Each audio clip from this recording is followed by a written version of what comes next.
Hey guys, Friday night here in the fall, that means Friday night lights, but really around the country, Friday is high school sports. Okay. Earlier in the day on Facebook, I posted about the NBA player the other night. Terrible collision under the basket and landed on his head, neck, and his hand. I believe he ended up breaking his hand. I don't remember the other injuries specifically, but did require to be spine boarded, immediate care by the athletic trainers, the team physicians, and EMS personnel.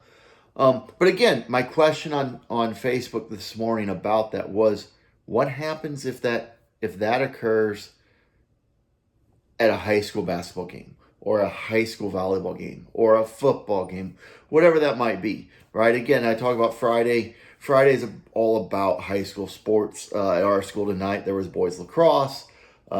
It's baseball season. You've got all these different sports going on. And what happens there, right? So around the country right now, there's legislation going through the various state legislatures that would mandate cardiac emergency response plans. And,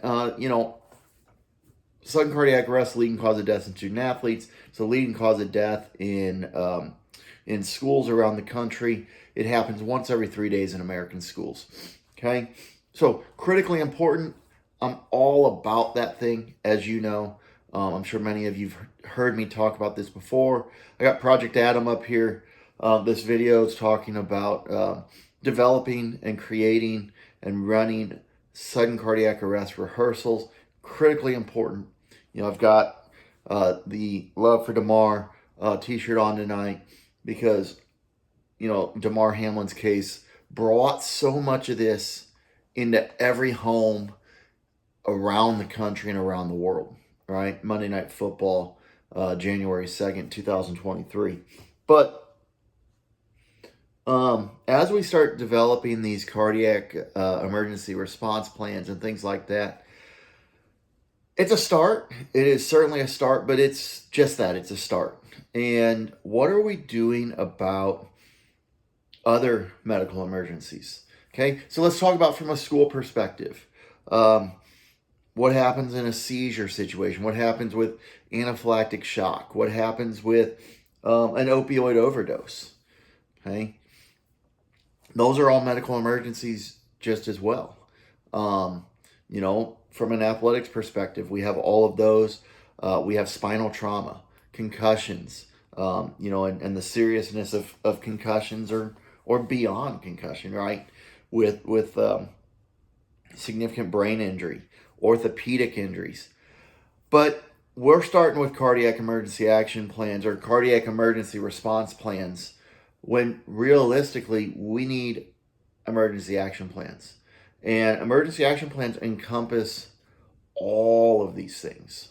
And schools, youth leagues, all of them need an emergency action plan that's going to capture all of this, as well as our specific condition specific protocols and policies and procedures.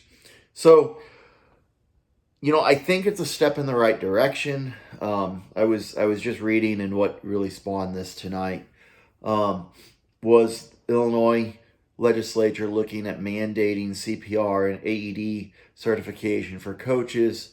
The IHSA did make that mandate, I actually believe, in 2023. I'm sure somebody from Illinois can confirm or correct me on that.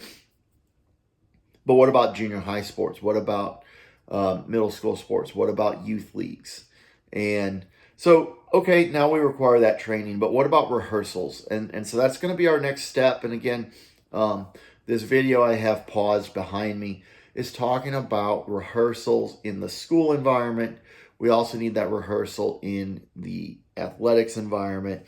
And, I say it when I talk about DeMar Hamlin's case. Every step of the process, literally from the moment he hit the ground and an athletic trainer ran onto the field to the moment he got to the hospital, was planned out, practiced, rehearsed, and executed.